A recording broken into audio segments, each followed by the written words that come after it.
નમસ્કાર વિદ્યાર્થી મિત્રો, ધોરણ 8 વિષય ગુજરાતી દ્વિતીય સત્રમાં પાઠ નંબર 12 નવા વર્ષના સંકલ્પો, જેના લેખક છે બકુલ ત્રિપાઠી અને પાઠનો પ્રકાર છે હાસ્ય નિબંધ. આપણે વિદ્યાર્થી મિત્રો અગાઉના વિડીયોમાં આપણે લેખકનો પરિચય, આ પાઠમાં આવતા શબ્દાર્થો અને રૂઢિપ્રયોગોની ચર્ચા કરી ચૂક્યા છીએ. તો આજે આપણે આ વિડીયોમાં આ પાઠની સમજૂતી મેળવવાની છે. તો વિદ્યાર્થી મિત્રો, આપણે સૌપ્રથમ પાઠનું નામ વાંચીએ ત્યારે ખ્યાલ આવી જાય છે કે નવા વર્ષના સંકલ્પો, એટલે કે નવું વર્ષ શરૂ થવાનું હોય. હિન્દુ વર્ષ અનુસાર, હિન્દુ મહિનાઓ અનુસાર દિવાળી પછીનો જે દિવસ આવે છે આપણે તેને નવું વર્ષ કહીએ છીએ. ત્યારે આપણા મનમાં જાત જાતના વિચારો આવે છે. તે લેખકે જુદા જુદા પ્રસંગો દ્વારા આપણે અહીં હાસ્ય મળી રહે એવી વાત આ પાઠમાં કરી છે. આપણે પાઠનો પ્રકાર છે હાસ્ય નિબંધ, એટલે કે આપણે તેમાંથી હાસ્ય મળે. પાઠ વાંચીએ અથવા સાંભળીએ ત્યારે આપણે હસવું આવે. આપણા રોજબરોજના બનતા પ્રસંગોમાંથી લેખકે અહીં એવી થોડીક વાતો આ પાઠમાં રજૂ કરી છે જેને આપણે સમજવાની છે. અને બકુલ ત્રિપાઠીની વાત કરીએ આપણે, જે લેખક છે, તો ગુજરાતી ભાષા સાહિત્યમાં આપણે હાસ્ય લેખકોની વાત કરીએ તો મુખ્ય બે નામ જાણીતા છે. એક છે જ્યોતિન્દ્ર દવે અને ત્યાર પછી આપણે વાત કરીએ તો બકુલ ત્રિપાઠી. તેઓનું ગુજરાતી ભાષા સાહિત્યમાં થોડું ઘણું સર્જન જે કરેલું છે, તેમણે જે સર્જન કરેલું છે એમાં મોટા ભાગનું સર્જન છે એ હાસ્યરસ વિશે છે. લોકોને હસાવવાનું કામ કરેલું છે. વર્તમાન પત્રોમાં પણ તેઓની કોલમ આવે છે જે હાસ્યરસ હોય છે. આપણે ઘણીવાર વાંચેલી હશે પણ. તો વિદ્યાર્થી મિત્રો, અહીં આપણે નવા વર્ષના સંકલ્પોની વાત કરીએ તો સંકલ્પ એટલે શું? નવો વર્ષ એટલે આપણે સમજી લીધું દિવાળી પછી જે આસો મહિનો પૂરો થાય, કારતક મહિનો શરૂ થાય છે ગુજરાતી મહિનામાં, ત્યારે પ્રથમ દિવસને આપણે નવું વર્ષ અથવા બેસતું વર્ષ કહીએ છીએ. તો બેસતા વર્ષની સંકલ્પો એટલે બેસતા વર્ષની આપણે સંકલ્પો લઈએ છીએ. સંકલ્પો એટલે દ્રઢ નિશ્ચય કરવો કે મારે આ કરવું. આપણે આ પાઠમાં જોશું કે લેખક કહે છે કે રોજ સવારે વહેલા ઉઠવું, દરરોજ નોંધ પોથી લખવી, ગુસ્સા ઉપર કાબુ કરવો, સિગારેટ છોડવી. આ બધી વાતો છે આપણે સંકલ્પો કરીએ છીએ. પરંતુ એ સંકલ્પો કર્યા પછી, એ દ્રઢ નિશ્ચયો કર્યા પછી એ પાળવા ખૂબ જ અઘરા છે. તેની વાત આ પાઠમાં લેખકે કરી છે. લેખક કહે છે કે લોકો આરંભે શરૂ હોય છે. આરંભે શરૂ હોય છે એટલે શું કે નવા વર્ષની શરૂઆતમાં એકદમ શું કે એટલે સંકલ્પો લેવા માટે એકદમ ઉતાવળા હોય છે. તેમને જાત જાતના સંકલ્પો કરવાનો ઉત્સાહ હોય છે અથવા જાગે છે. નવ વર્ષ બેસે ત્યારે આપણે આગલા વર્ષમાં જે થઈ ગયું થઈ ગયું, હવેથી જે નવું વર્ષ ચાલુ થાય ત્યારે હું આમ કરીશ, આમ નહીં કરું, ખોટું નહીં બોલું. પરંતુ એ નિયમ પાળવો ખૂબ જ અઘરો છે. આપણું મન છે એ મક્કમ રહેતું નથી. હવેથી રોજ વહેલા ઉઠવું, નિયમિત નોંધ પોથી લખવી, સિગારેટ છોડી દેવી, કોઈ જાતનું વ્યસન હોય આપણે વ્યસન છોડવું, ક્રોધ ઉપર કાબુ કરવો જેવા સંકલ્પો કરવા સહેલા છે. પરંતુ એ સમય જતા એ સંકલ્પો આપણે જે કરેલા છે એ ટકતા નથી. તેમના સંકલ્પો, તે આપણે જે સંકલ્પો કર્યા છે અથવા લેખક આપણે જે સંકલ્પો કરે છે એ સંકલ્પો પ્રમાણે વર્તવું અને વર્તવાનું અને લોકોમાં એ મક્કમતા પર ઊભું રહેવાનું બહુ અઘરું છે. એટલે એનો અભાવ આપણે જોવા મળે છે. લેખકે આ હાસ્ય નિબંધમાં માનવ સહજની નબળાઈ પર હળવો કટાક્ષ કર્યો છે. આપણું મન જે વિચાર છે, નક્કી કરે છે કામ કરવું, અને પછી એમાં આપણે ખરા ન ઉતરીએ ત્યારે આપણે મનની નબળાઈ જોવા મળે છે. તેઓ આ પાઠમાં લેખકે કટાક્ષ કર્યો છે, હાસ્ય રસ ઉત્પન્ન કરેલો છે. તો વિદ્યાર્થી મિત્રો, મારી પાસે ગુજરાતીનું પાઠ્યપુસ્તક છે. તમે પણ તમારું પાઠ્યપુસ્તક હાથમાં રાખો, જેથી કરીને આપણે પાઠનું વાંચન કરતા જશું અને સમજતા જશું. તો પાઠ નંબર 12 નવા વર્ષના સંકલ્પો, પાના નંબર 6 ઉપર છે. તો આપણે જોઈએ શરૂઆતમાં કે સંકલ્પ કરવો પણ પાડી ન શકવો અને એ માટે મનની સંકલ્પો, કોઈ નિશ્ચય કર્યો, કોઈ પ્રતિજ્ઞા કરવી, એ પ્રતિજ્ઞા આપણે કરતા કરી લઈએ છીએ, પછી કોઈ મન આપણું બદલી જાય છે, કોઈ બીજા બહાના બતાવી અને આપણે સંકલ્પો તોડી નાખીએ છીએ. માનવ સ્વભાવની આ એક નબળાઈ છે.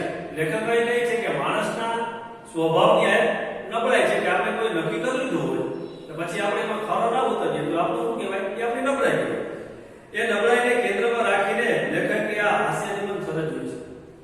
એ પાઠ છે એવા આજે આપણી માનવીની નબળાઈઓ છે, સંકલ્પ કરવાની અને સંકલ્પ તોડવાની, એને કેન્દ્રમાં રાખીને આસપાસ આ પાઠ ગૂંથાયેલો છે. ક્યારેક ગણિત માંડીને, ક્યારેક ફિલસૂફી લડાવીને, ક્યારેક તરંગ અને તુકા ચગાવીને, તો ક્યારેક સંવાદોની આતિશબાજી ઉડાવીને લેખકે હાસ્ય જન્માવ્યું છે. લેખકે જુદા જુદા પ્રસંગોમાં જે વર્ણવ્યા છે એ પ્રસંગોમાં આપણે હાસ્ય જન્માવ્યું છે. સંકલ્પ ન કરવાનો સંકલ્પ પણ ટકતો નથી એમ કહીને કરેલા સંકલ્પો ફળશે એવા સ્વપ્નોમાં રાખતા રહીને લેખકે આખા પ્રશ્નને જે હળવો વળાંક આપ્યો છે તે નોંધપાત્ર છે. ઘણી વખત આપણે એવું હોય, ઘણા બધા સંકલ્પો લઈ લઈએ, પ્રતિજ્ઞા લઈ લઈએ, પરંતુ આપણે સંકલ્પો કે પ્રતિજ્ઞા પાડી શકતા નથી. ત્યારે આપણે એવું થાય કે સંકલ્પ આપણે તોડી નાખીએ, ત્યારે હવે આપણે ક્યારેય સંકલ્પ હવા કરવા નથી, આ મારા કામનું નથી, હવે આવી સંકલ્પ હવા પ્રતિજ્ઞા લીધી, હવે મારાથી એ ટેક મારી છે એ રહી નહીં, પ્રતિજ્ઞા પૂરી ન થઈ અથવા સંકલ્પ પૂરો ન થયો, તો આપણે પછી નક્કી કરી હવે આવા સંકલ્પો નથી લેવા, એનો પણ આપણે સંકલ્પ કરીએ છીએ, છતાં આપણે એને પાડતા નથી. તો ચાલો આપણે પાઠની સમજવાની શરૂઆત કરીએ. નવા વર્ષના સંકલ્પ. સંકલ્પ એટલે નિશ્ચય અથવા પ્રતિજ્ઞા. આજથી આખું વર્ષ વહેલા ઉઠવો છે, હવેથી નિયમિત નોંધ પોથી રાખવી, આજ પછી કસરત ન કરી હોય તે દિવસે જમવું નહીં, કદી ચા ન પીવી, હંમેશા 1.5 કલાક કાપવું, 3 કલાક વાંચવું ને જ વાંચવું જ, રોજ ગીતાનો એક શ્લોક, પાઈનો વ્યવસ્થિત હિસાબ. આ છે શરૂઆતમાં જે આપેલા છે એ સંકલ્પો છે. આપણે ઘણીવાર આમાંથી એકાદો સંકલ્પ લીધો પણ હોય છે અથવા બીજા પ્રકારનો પણ સંકલ્પો હોય છે. આજથી આખું વર્ષ વહેલો ઉઠવું. આપણે ઘણીવાર ઘણા લોકો ટેવ હોય મોડા ઉઠવાનું, એટલે આપણે સંકલ્પ બેસતા વખતે એમ થાય કે વહેલા ઉઠીએ એમ, તો સંકલ્પ લઈએ છીએ. હવેથી નિયમિત નોંધ પોથી રાખવી. નિયમિત એટલે શું? દરરોજ અથવા દૈનિક જે આપણે આખા દિવસનો જે કંઈ ખર્ચો કરીએ છીએ, જે કંઈ પૈસા આવે છે જાય છે અથવા કોઈ હિસાબ આપણે રાખીએ છીએ, એ હિસાબ આપણે જે નોંધ કરીએ છીએ અથવા કોઈ પાસેથી આપણે પૈસા લેવાનો હોય અથવા દેવાના હોય કે કઈ કોઈ પ્રસંગ બને એની નોંધ પોથીમાં નોંધ કરવી. આજ પછી કસરત ન કરી હોય તે દિવસે જમવું નહીં. એ પછીનો સંકલ્પ છે. કસરત એટલે વ્યાયામ. આપણા શરીરને સુડોળ અને ખડતલ રાખવું હોય, રોગથી મુક્ત રાખવું હોય તો આપણે કસરત કરવી જોઈએ. ઘણા લોકો કસરત ન કરતા હોય પછી એક સંકલ્પ લઈએ કે હું કસરત કરીશ, વ્યાયામ કરીશ, ત્યાર પાછી જમીશ. જે દિવસે વ્યાયામની કસરત નહીં કરું ત્યારે તે દિવસે જમીશ નહીં. કદી ચા ન પીવી. આ એક વ્યસન છે ચાનું. આપણે ચા બહુ પીતા હોય ત્યારે કોઈ સલાહ આપે કે ભાઈ ચા છોડી દો, તો ડોક્ટરને કહે કે ભાઈ તમારે ચા મૂકી દો. ત્યારે આપણે વ્યસન છે, ઘણી વખત વધી જતું હોય ત્યારે આપણે શરીરમાં નુકસાનકારક હોય છે, ત્યારે આપણે ચા છોડવી પડે છે. ત્યારે આપણે એવો સંકલ્પ કરીએ ચા છોડવી, કદી ચા ન પીવી, હંમેશા 1.5 કલાક કાચું નહીં, રેટિયાની વાત છે. રૂ કાચતા આપણે ગાંધીજીનું ચિત્ર જોયેલું હશે તો રેટિયો ગાંધીજી પાસે પણ હતો, એ કાચવાની વાત અહીં છે. 3 કલાક વાંચવું ને વાંચવું જો આ વિદ્યાર્થી માટેનો સંકલ્પ છે. ઘણીવાર આપણે એવું હોય કે દરરોજ વાંચવાનો સંકલ્પ કરીએ કે ભાઈ મારે અડધી કલાક અહીંયા તો 3 કલાક આપેલી છે, પણ આપણે કદાચ કલાકનો સંકલ્પ કરીએ છીએ એ પણ અઘરો છે. આપણે સંકલ્પ કર્યા પછી વાંચવું, એ સંકલ્પ દરરોજ પાળવો, એના પર ધ્યાન આપવું, એ ખરેખર એક સારી બાબત છે. પરંતુ એ સંકલ્પ કર્યા પછી એ સંકલ્પને પાડીએ નહીં, આપણે પ્રતિજ્ઞા તોડી નાખીએ તો આપણે એ મનની નબળા કહેવાય. રોજ ગીતાનો એક શ્લોક, પાયનો વ્યવસ્થિત હિસાબ. અહીં બીજા સંકલ્પો આપેલા છે. દરરોજ એક આપણું હિન્દુ ધર્મનું મહાન પુસ્તક છે એ ગીતાજી, એનો દરરોજ એક શ્લોક વાંચવો અથવા પઠન કરવું અથવા એને પાકો કરવો, અથવા પાયનો વ્યવસ્થિત હિસાબ.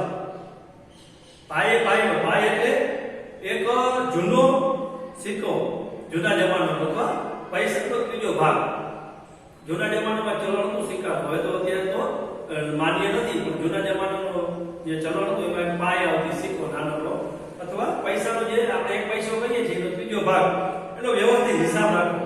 ઘણા લોકોને એવું હોય કે પૈસા આવે છે એનો હિસાબ નથી મળતો, કેમ કે જે વસ્તુ ખરીદીએ છીએ આપણે દરેક વસ્તુની નોંધ કરવી હોય, નોંધ કરેલી હોય તો આપણે ખ્યાલ આવે કે આપણા પૈસા ક્યાં વપરાણા અથવા ક્યાંથી આવેલા અને ક્યાં આપણે એનો ઉપયોગ કરેલો છે.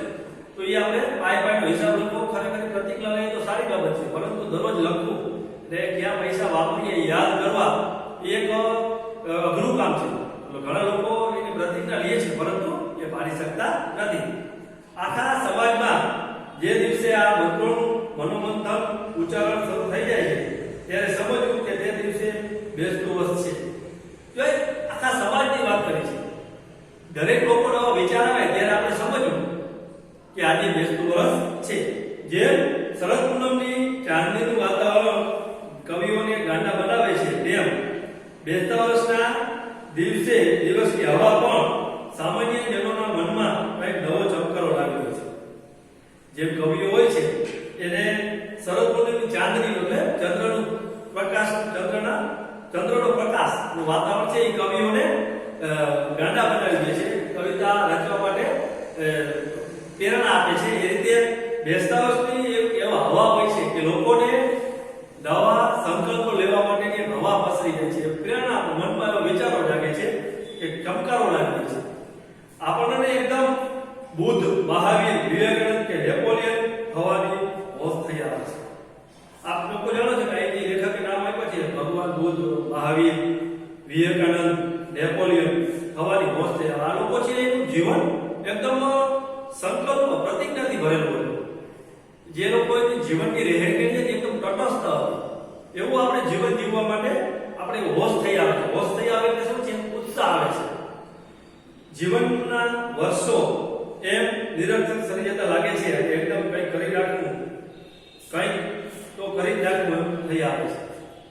જીવનના વર્ષો, આપણે જે જિંદગીના વર્ષો જે ગુમાવી દીધા છે, નિરર્થક એટલે નકામા અથવા નિષ્ફળ જતા લાગે છે અને એકદમ કંઈક નવું કરી નાખ્યું એવી વાત આપણા મનમાં ઉઠે છે અને નવું થઈ જાય, થઈ આવે એવું લાગે છે. તો વિદ્યાર્થી મિત્રો, આપણે અહીં સુધી આ વિડીયોમાં પાઠની ચર્ચા કરીશું. જે બાકીનો પાઠ છે એ હવે પછીના વિડીયોમાં આપણે સમજૂતી મેળવીશું.